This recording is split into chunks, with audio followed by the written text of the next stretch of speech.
오늘은 강아지가 된 사자라는 제목으로 말씀을 전하려고 합니다.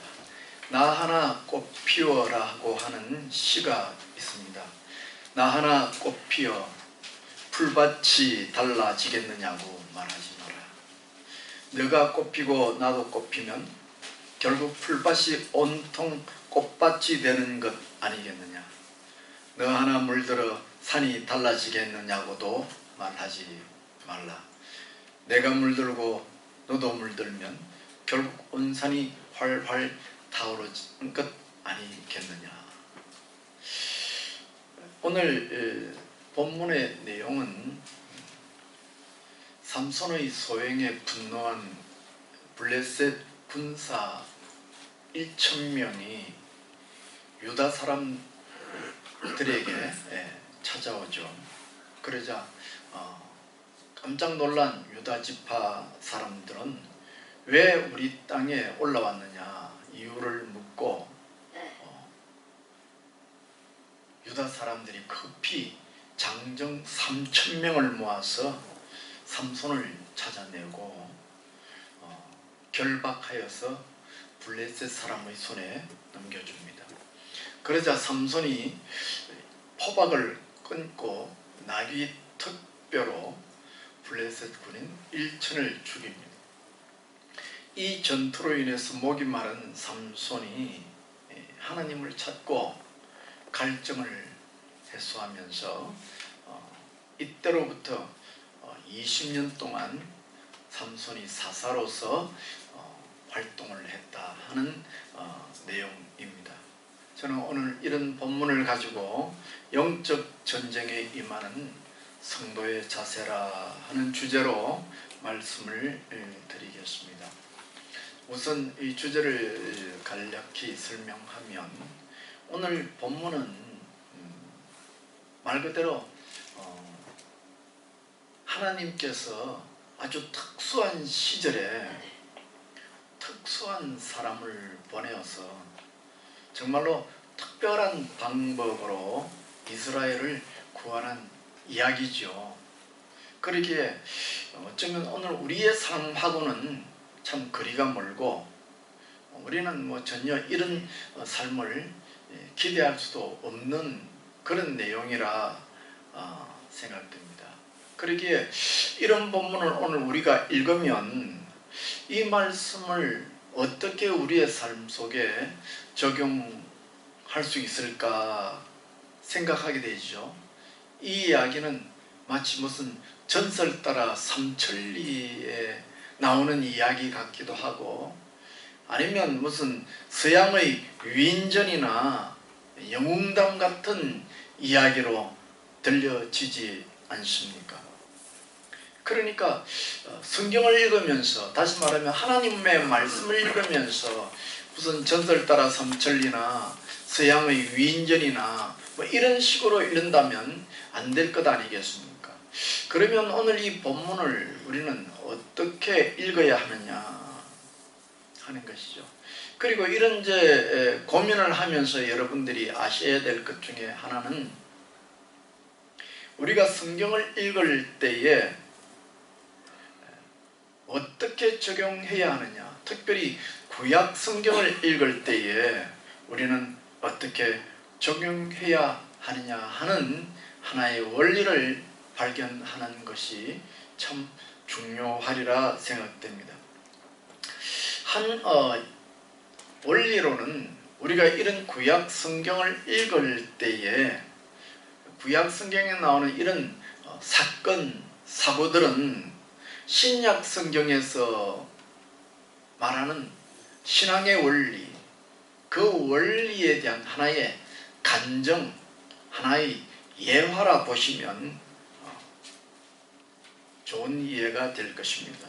그래서 우리는 이런 특수한 본문, 특별한 내용들을 읽으면서 여기서 신앙적인 신약 성경의 관점에서 볼 때 이해가 되는 신앙의 원리가 무엇이냐, 이거를 찾아내는 것이 매우 중요할 것입니다. 그래서 저는 그런 관점에서 오늘 이 본문을 가지고 영적 전쟁에 임하는 성도의 자세라 하는 원리를 생각해 내었습니다. 우리가 신앙생활을 한다는 것은 그 상황이 만만치 않죠. 이 세상에서 신앙생활을 한다고 하는 것은 당연히 우리는 사단이라는 존재를 생각하지 않을 수가 없고, 사단이 우리를 유혹하고 노략질하는 일에 우리는 늘 마음에 대비를 해야 되고 사야 할 것입니다. 그래서 영적 전쟁에 임하는 성도의 자세라 그럴 때, 영적 전쟁, 다시 말하면 싸움이잖아요.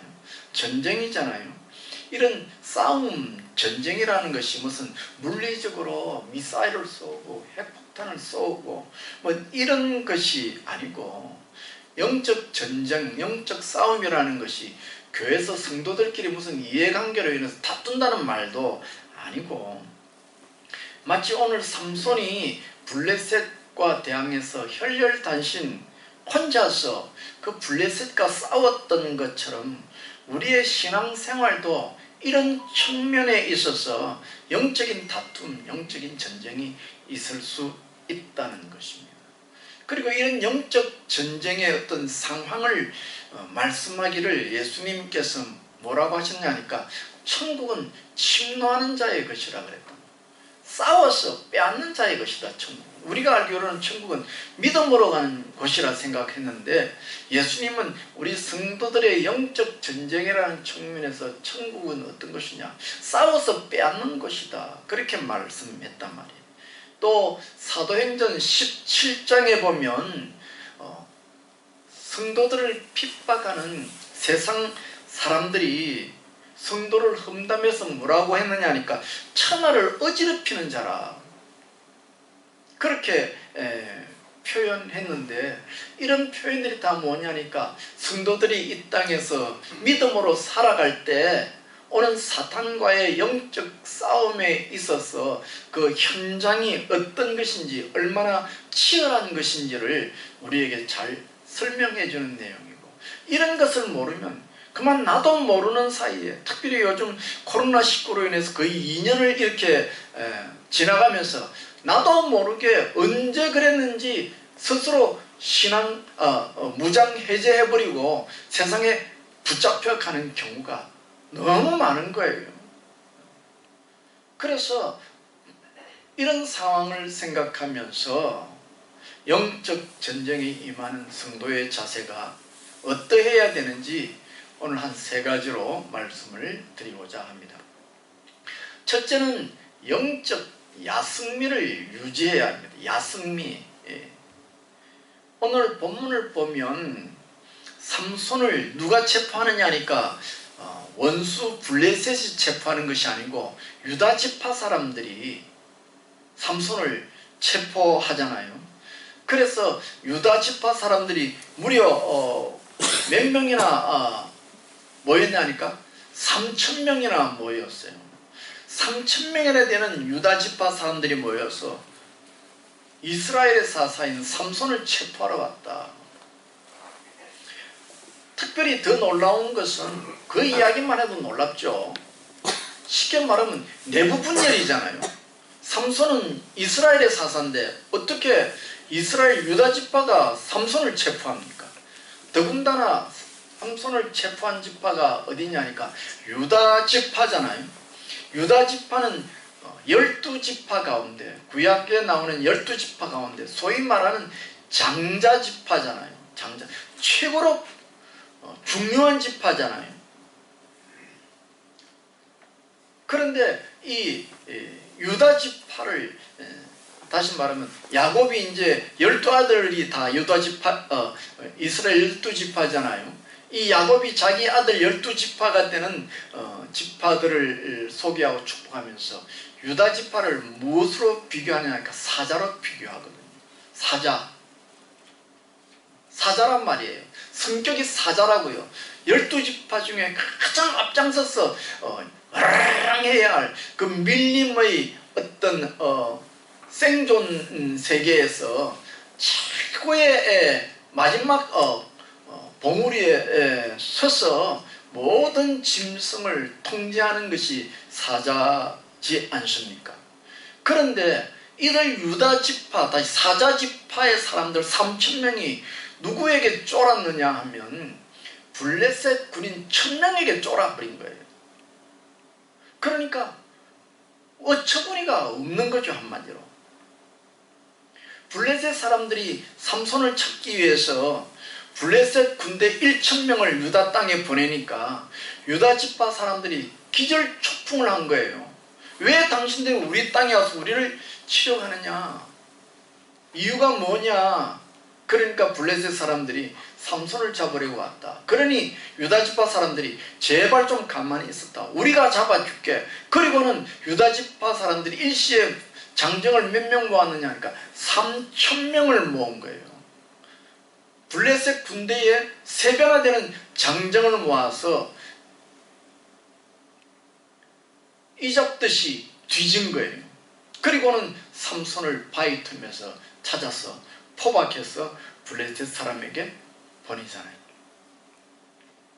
하나님께서 이스라엘 백성들을 광야에서 가나안 땅으로 보내신 이유는 가나안족을 물리치고 블레셋 우상민족을 물리치고 그곳에 하나님의 나라를 건설하라고 함인데, 그만 이들 유다지파 12지파 가운데 가장 강한 지파 사자지파가, 이 사자가 그만 사자로서의 무서움을 상실해 버린 거죠. 야성미를 상실해 버린 것이죠. 이스라엘 백성들이, 더군다나 유다지파들이 지금 몇 명을 모았다고요? 3,000명을 모았어요. 3,000명을 모았다고 한다면 떡 번 김에 제사 지낸다고 이때야말로 삼손과 힘을 합쳐가지고 블레셋 군인 고작 1,000명입니다. 싸우면 되지 않겠습니까? 얼마나 하나님이 기뻐하실 일이며 자신들에게는 큰 성취감이 있겠습니까? 지난주에 설교 제목이 삼손의 300용사라고 정하고 말씀을 드렸지만, 사실 이 300용사란 말은 삼손의 300용사가 아니고 기드온의 300용사죠.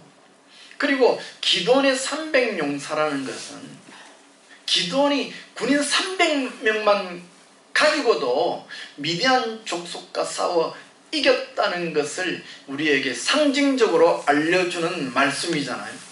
그런데 지금 유다 지파가 300명의 10배가 되는 3,000명의 장정들을 모았습니다. 거기에다가 괴력의 사나이 삼손과 힘을 합친다면 고작 블레셋 군사 1,000명을 못 물리치겠느냐 말이에요.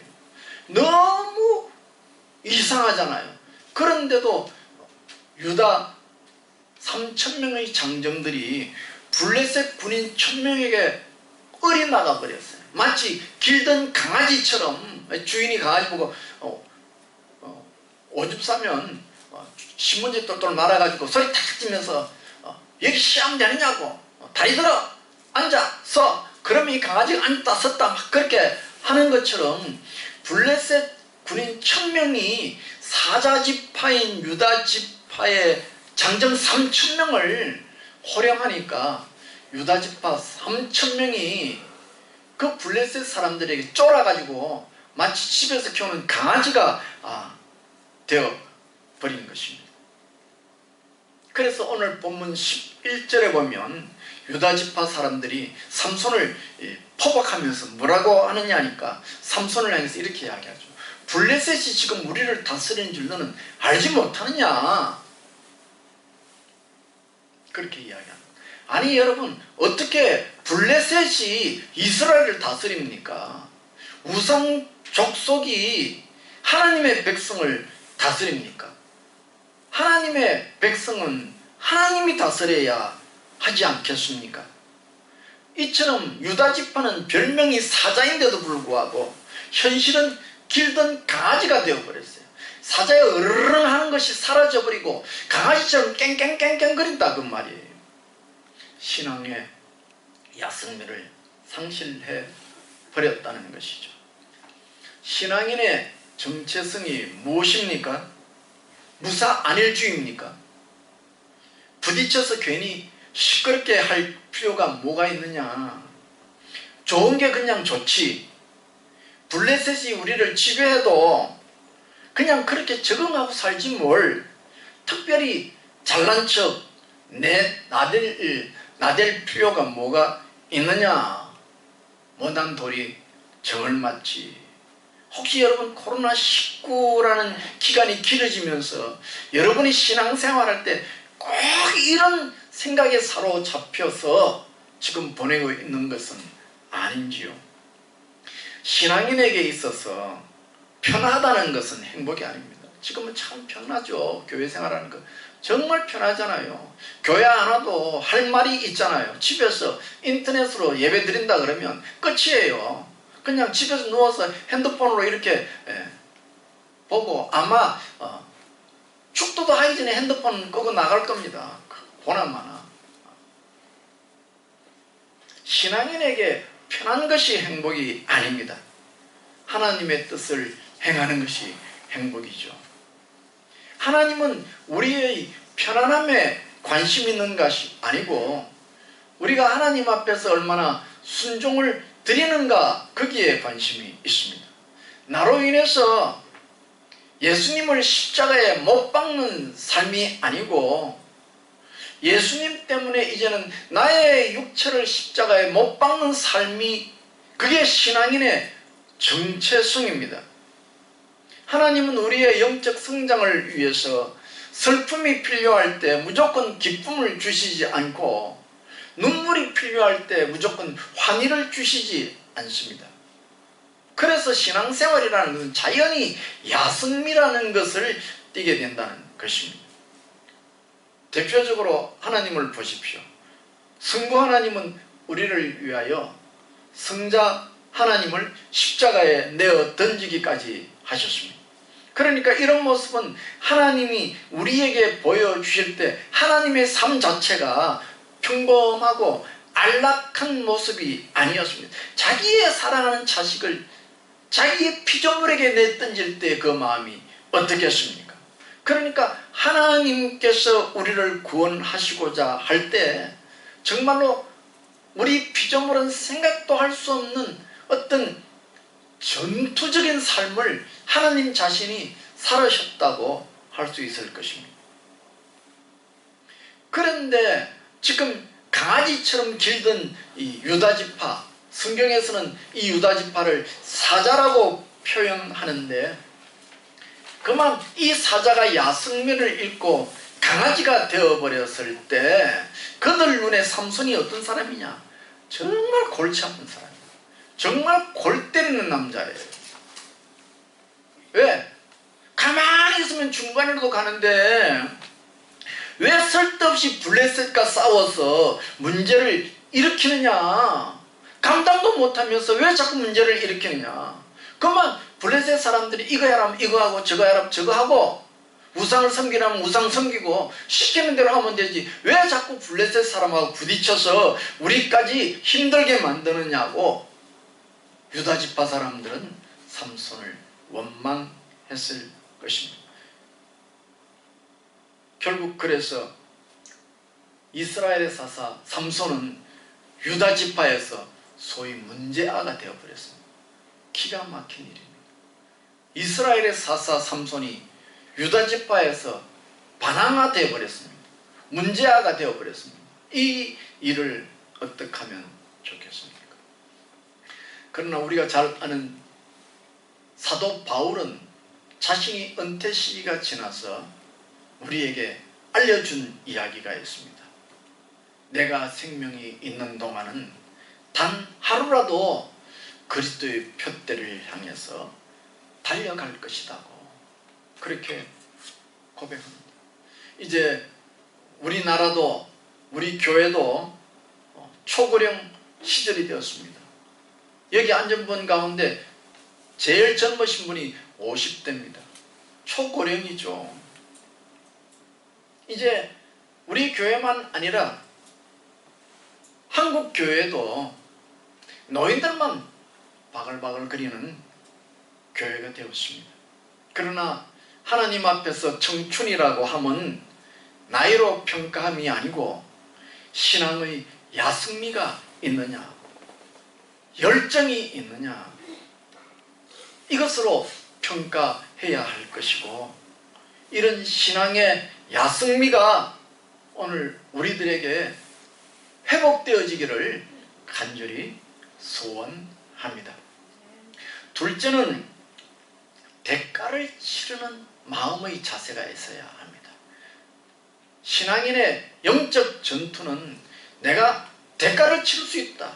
예수님을 위해서, 예전에는 예수님이 우리를 위해서 대신 죽었지만 이제는 우리가 예수님을 위해서 내 한 목숨 죽을 수 있다고 하는 대가를 치르는 각오가 우리에게 있어야 하는 것입니다.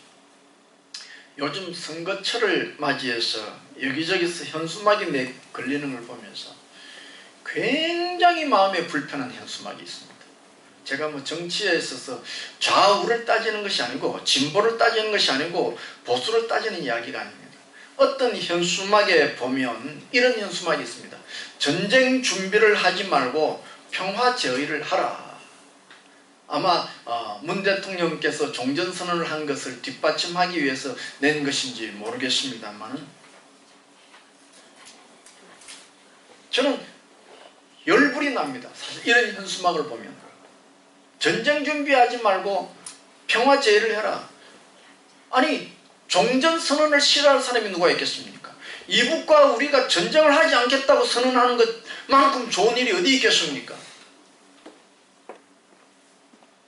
우리가 더 이상 미사일의 핵폭탄의 위협에 놓이지 않고 전쟁이 끝나고 남북이 평화가 된다면 얼마나 좋겠습니까? 그보다 더 좋은 일이 어디 있습니까? 너무너무 좋은 일이죠. 평화 좋은 일이죠. 그래서 어떤 사람들은, 좌측에 한참 밀린 사람들은 평화라 하는 거예요. 평화. 예수님을 평화로 생각하는 거예요. 평화를 싫어하는 사람이 누가 있습니까? 이 세상에 어느 누구든지 평화를 원하지 전쟁을 원하는 사람이 어디에 있습니까? 그러나 내 나라, 내 민족을 지키려고 하면, 내 나라에 평화가 있으려고 하면 무엇보다도 힘이 있어야지. 힘없이 평화를 외치면 무슨 소용이 있겠습니까? 내 한 목숨 피를 바쳐서라도 나라를 지키겠다는 일사각오의 정신을 똘똘 뭉칠 때 평화라는 것이 주어지지, 앉아서 평화만 외치면 평화가 주어지느냐 하는 것입니다. 저는 결코 이걸 정치적으로 이야기하는 것이 아닙니다, 여러분. 제가 그런다고 평화를 싫어하는 전쟁광이라는 말은 더욱더 아닙니다. 아니, 너무 당연한 일이 아니겠습니까? 오늘 이 나라의 백성 젊은이들이 나라와 백성을 위해서 피 흘리기를 싫어하고 대가를 치를 각오가 없다고 하면 어떻게 이 나라에 평화가 오겠습니까? 어불성설입니다, 여러분. 오늘 본문을 보십시오. 지극히 당연한 이야기잖아요. 지금 유다 지파가 어떤 지파라 그랬죠? 사자라고 그랬잖아요. 사자라고요. 12지파 중에 가장 맹렬한 지파라고요. 이 사자 지파가 장정을 몇 명 모았다고요? 3,000명을 모았어요. 당연한 이야기죠. 그러면 3,000명을 모았으면 삼손과 힘을 합쳐서 블레셋 군대 2,000명을 물리치지 못하겠느냐고요. 한번 상식적으로 여러분 생각해 보십시오. 그런데 유다 지파가 어떻게 합니까? 블레셋과 굴욕적인 평화를 맺잖아요. 굴욕적인 평화를 맺잖아요. 그리고 그 굴욕적인 평화를 명분으로 해서 어떻게 한다고요? 내부 총질을 하잖아요. 누구요? 이스라엘의 사사 삼손을 오히려 체포하는 이런 말도 안 되는 일이 일어나잖아요. 왜 이런 일이 일어납니까? 유다 장정 3,000명이 모였지만 그들 중에 단 한 명도 나라와 민족을 위해서 내가 희생하겠다고 하는 대가를 치르고자 하는 믿음이 없기 때문이죠. 앞서 말씀드렸지만 유다 지파 사람들이 삼손을 보았을 때 정말 골 때리는 남자였을 거예요. 왜 저거 왜 저러지? 가만히 좀 있지. 왜 유다 사람들하고 자꾸 싸워서 우리를 힘들게 하고 불편하게 만들어? 삼손 혼자서 블레셋과 싸울 때 삼손을 좀 도와주면 어때? 그런데 그들은 삼손을 도와주지 않고 오히려 삼손을 포박했습니다. 그리고 삼손을 포박해서 블레셋 군대에 보낸 그 유다 지파의 장정수가 몇 명이라고요? 3,000명이요. 고작 블레셋 1,000명의 군인이 무서워서 그들과 굴욕적인 평화를 유지하기 위해서 자기 목숨 하나 나라를 위해서 대가를 치르고자 하는 마음이 없을 때 심지어 자기 나라의 사사인 삼손을 포박했다고 하는 이야기는 구약 성경 창세기부터 말라기까지 봐도 가장 비극적인 일이요, 가장 충격적인 사건이었습니다. 여러분, 신앙생활이라고 하면 우리 앞에 반드시 영적 부담이라는 것이 있기 마련입니다. 그런데 이 유다 지파 사람들이 사자지파라고 그랬잖아요. 이 사자지파가 영적 부담감을 외면함으로 창세기부터 말라기까지 가장 타락한 지파 사람이 되어버렸습니다. 가장 타락한 지파가 되어버렸다고요. 이들은 하나님으로부터 받았던 거룩한 부담에 동참하지 않았습니다. 자신이 나서서 대가를 치르더라도 신앙의 승리를 얻으려고 하지 않았습니다. 지금 현실적으로 블레셋의 압제가 조금 불편하고 귀찮고 포도주도 뺏기고 그러지만 그래도 참고 살면 숨은 쉴 수 있잖아 하고 주저앉아버리고 그 굴욕적인 평화를 유지하기 위해서 자신도 모르게 블레셋의 길든 강아지가 되어버렸대. 오늘 한국의 성도들 가운데 많은 사람들이 이렇게 되어버렸습니다. 언제 어느새 코로나 2년으로 인해서 그만 코로나가 너무 겁이 나서 사단의 길든 강아지가 되어서 나타내는 것을 보게 되었습니다. 오늘 우리에게 신앙생활을 함으로 인하여 일신상의 어떤 부담이 찾아올 때 여러분들은 신앙을 지키기 위해서 신앙의 야성 및 대가를 치르겠다 하는 것보다는 눈을 질끈 감아버리고 고개를 외면해 버리지는 않았습니까? 그래서 소위 이스라엘의 12지파 가운데 소위 장자지파라고 하는 사자지파라고 하는 유다 지파에게 창세기부터 말라기까지 가장 타락이 심각하게 집단적으로 찾아왔던 것처럼 여러분의 심령에 검은 먹구름이 잔뜩 깔려 있지는 않습니까? 원하기는 우리 대다수가 육신적으로 비록 노년기에 접어 들어가지만 그래도 영적 신앙 생활을 위해서라면 예수님과 그의 피로 사신 교회를 위해서라면 내 피로 이 늙은 몸 하나라도 주님이 필요하시면 내가 드릴 수 있다고 하는 9988의 영적 은혜가 있기를 예수님의 이름으로 축원합니다. 셋째로 기도함으로 은혜를 구해라 하는 겁니다. 영적 전투에 임하는 성도의 자세는 기도가 빠지면 안 되겠죠. 기도를 통해서 은혜를 받아야 합니다. 어떻게 하면 영적 야성미를 유지할 수 있습니까? 어떻게 하면 희생의 대가를 치를 수 있습니까? 그것은 기도하는 사람에게 주어지는 것이지, 내 결심과 결단으로 되는 것이 아니고 기도함으로 가능한 것이죠. 제가 우리 모 권사님을 주일 예배 시간에 모시기 위해서 봉고차를 타고 댁 앞에 기다렸습니다. 그때가 마침 항상 그 길목이 어떤 교회 정문 앞에요. 참 미안하기도 하고 죄송하기도 하고, 우리가 예배를 시작하는 그 시간이 되지만 거기는 주로 노인들이 예배 드리고 마치는 시간인가 봐요. 노인들이 한 20, 30명, 40, 50명 이렇게 예배를 드리고 나오시나 봐요. 그러면서 한 나이 드신 권사님이겠죠. 여자 권사님이 크게 소리를 칩니다. 그래, 기도밖에 없어. 아마 목사님께서 코로나를 이겨내는 방법은 기도밖에 없다고 말씀하신 모양입니다. 그렇습니다. 그래도 연세가 많은 그 여성 성도가 예배당에서 나오면서 그 사람들 앞에 크게 외치면서 그래, 기도밖에 없어.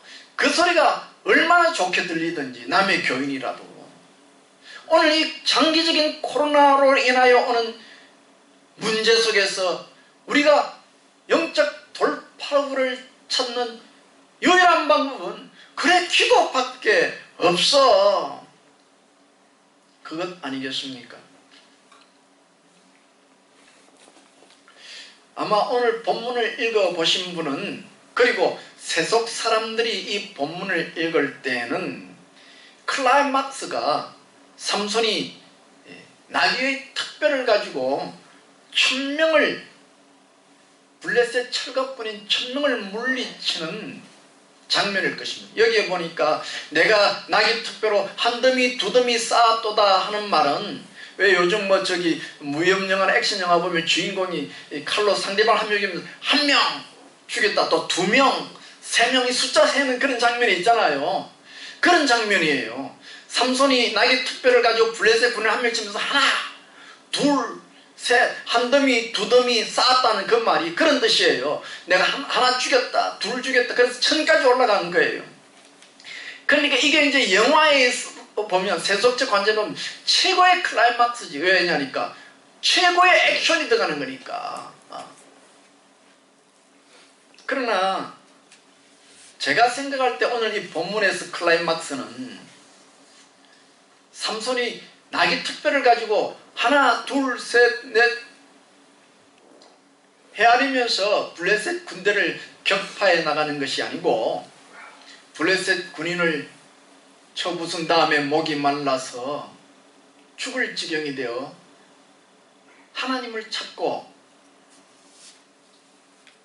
기도하는 장면이라고 생각합니다.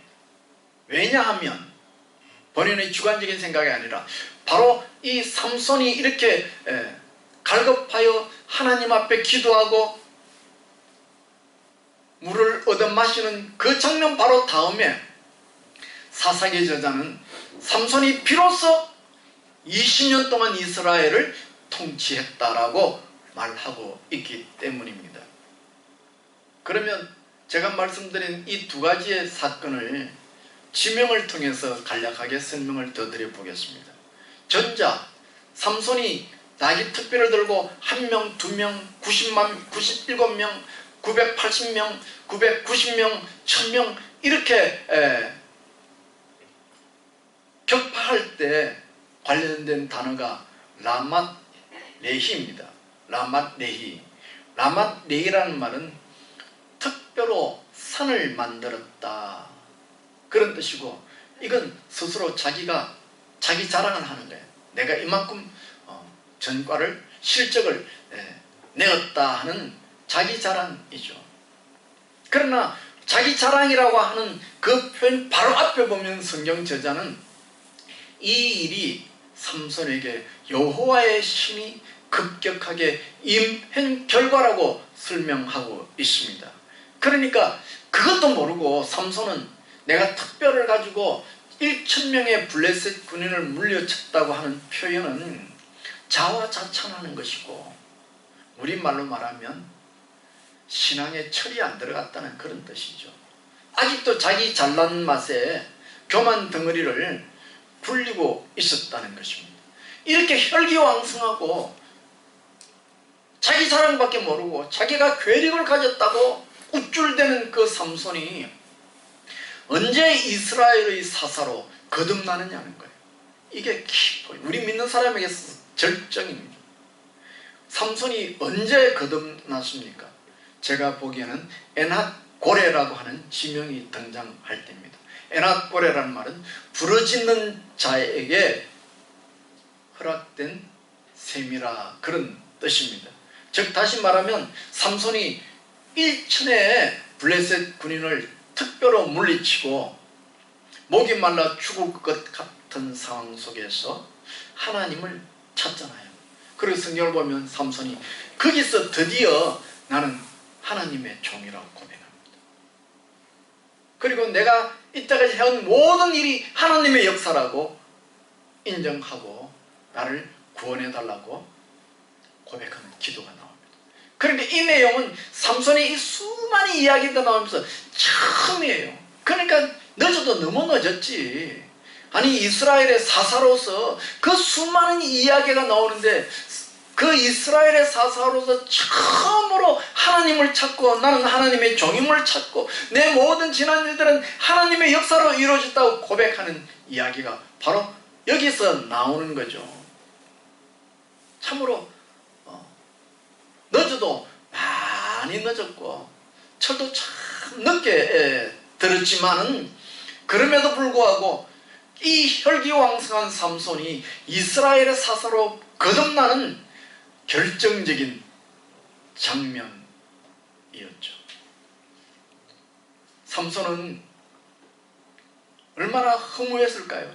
눈에 보이는 1,000명의 철갑 군인을 물리칠 때 그 의기양양한 그 모습이 순간 사라져버리고 물 한 방울이 없어서 목말라 죽을 것 같은 좌절감을 맛볼 때 얼마나 자신의 무력함을 느꼈을까요? 그리고 그 무력함 속에 부끄러움을 무릅쓰고 하나님을, 그제서야 하나님을 찾잖아요. 하나님 앞에 부르짖어 기도하고 그리고 은혜를 덧입죠. 이게 바로 신앙의 가장 기본적인 정체성이다. 성도에게 있어서 가장 신앙인이라고 하면 무엇을 따질 수 있느냐? 아무리 부끄럽고 아무리 어렵고 힘들어도 내가 죽을 때가 되면 마지막으로 할 수 있는 일은 하나님 앞에 기도하는 일이다. 그래서 우리는 예레미야 33장 3절을 너무 사랑하지 않아요? 너는 내게 부르짖어라. 내가 네게 응답하겠고. 이게 한국 성도들에게 가장 좋아하는 말씀이잖아요. 너는 내게 부르짖어라. 내가 네게 응답하겠다. 이게 성도들의 가장 기본적인 정체성이단 말이에요. 영적 전쟁을 치르는 성도들의 자세 가운데 가장 기본적인 그게 뭐냐? 기도하는 거죠. 여러분, 제가 솔직히 여러분들에게 질문을 할 텐데 입으로 대답하지 마시고 마음속으로 한번 평가해 보십시오.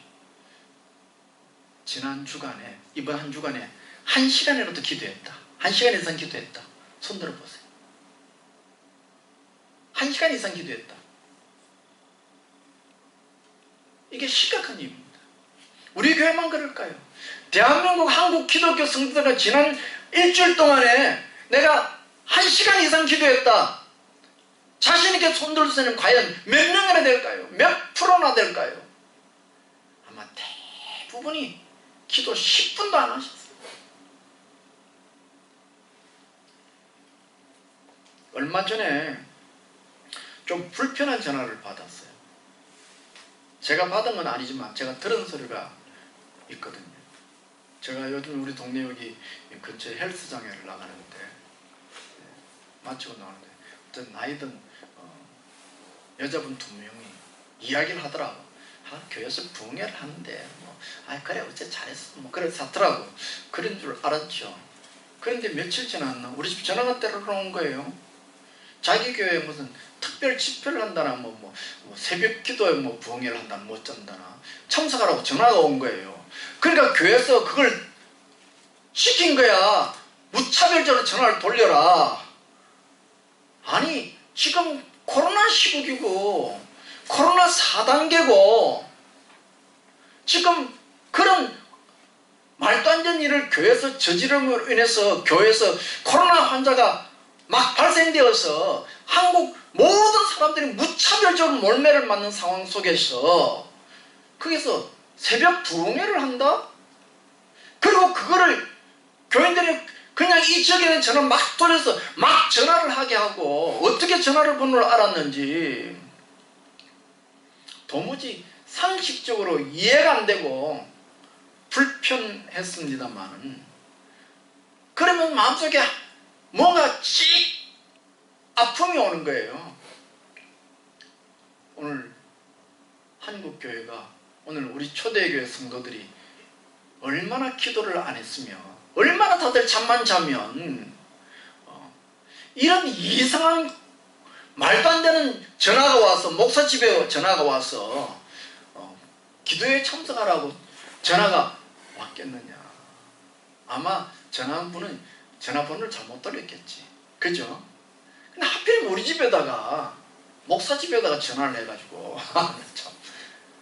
그 제가 말도 안 되는 전화를 하는 그 교회가 정말로 말도 안 되는 교회지만은 그렇게만 치부하기는 어렵고 얼마나 오늘 우리 한국교회가 성도들이 기도를 안 하면 이런 말도 안 되는 전화가 오게 하느냐 생각을 했습니다. 성도 여러분, 우리 김영훈 장로님 기도도 하셨지만 11월 달부터는 일상생활로 돌아간다고 합니다. 돌아갈지 안 돌아갈지는 11월 되어가야 하는데 만약에 11월부터 일상생활 돌아간다 그러면 제가 늦게라도 준비가 아직 안 되었으니까 11월 말이나 12월 초나 특별 새벽기도 21일 하겠다고 선포하면 여러분 나오실래요? 아무도 안 해라. 눈만 빠끔빠끔 안 뜨지 마. 나오실래요? 나오시겠습니까? 이래도 아멘 하는 사람이 아무 사람도 없으니 큰일이다. 정말로 제가 더 이상 우리가 기도도 안 하고 한 해를 보낼 수가 없으니 눈이 오는 겨울이라도 우리 여러분 새벽기도 하고 넘어갑시다 하면 여기서 아멘 하셔야 되지 않겠느냐. 근데 다들 조용하네요. 어쩌면 올해도 저는 이 새벽에 그냥 애꿎은 길고양이나 잠 깨워야 될 것 같습니다. 새벽에 봉고타 끌고 오면 길고양이들이 있거든요. 헤드라이트 놀라서 탁탁 뛰는 거. 이 목사가 성도들을 깨워야 되는데 삼손이 여우새끼 300마리를 깨워서 불 붙인 것처럼 저는 용답동의 길고양이들만 깨워야 될 형편이 아닌가 하는 정말로 어처구니 없는 현실이 우리에게 다가오는 것 같습니다. 성도 여러분, 우리가 언제까지 코로나로 벌벌 떨면서 기도하는 것은커녕 교회 문 여는 것조차도 두려워한다면 오늘 창세기부터 말라기까지 가장 타락한 시절에 타락한 유다 지파와 우리가 다를 바가 무엇이겠습니까? 블레셋 군인 1000명이 겁이 나서 비굴하게 평화 제의를 하고 내부에 총질을 하여서 자기의 사사인 삼손을 붙잡아 가는 그 시대나 오늘 코로나가 겁이 나서 교회 오는 것조차도 겁을 내서 벌벌벌벌 떨고 정부에서 이제는 위드 코로나로 일상으로 돌아간다 선포해도 교회 나오기를 무서워한다면 오늘 우리야말로 삼손시대에 타락한 유다 지파와 다를 바가 무엇이 있느냐 하는 것입니다. 나 하나 꽃 피워서 무슨 소용이 있느냐. 나 하나 꽃피우라는 시를 제가 처음에 소개했습니다. 나 하나 단풍잎이 들면 무엇하느냐? 그러나 내가 단풍으로 물들고 여러분이 단풍으로 물들면 삼천리 방방곡곡이 활활 단풍으로 불타오르지 않겠습니까? 잠에서 깨어나십시다. 사자가 길든 강아지로 전락하는 이 부끄러움을 하루빨리 떨쳐버리고 믿음의 용사로서 다시 그 면모를 회복하는 저와 여러분 되시기를 예수님의 이름으로 축원합니다.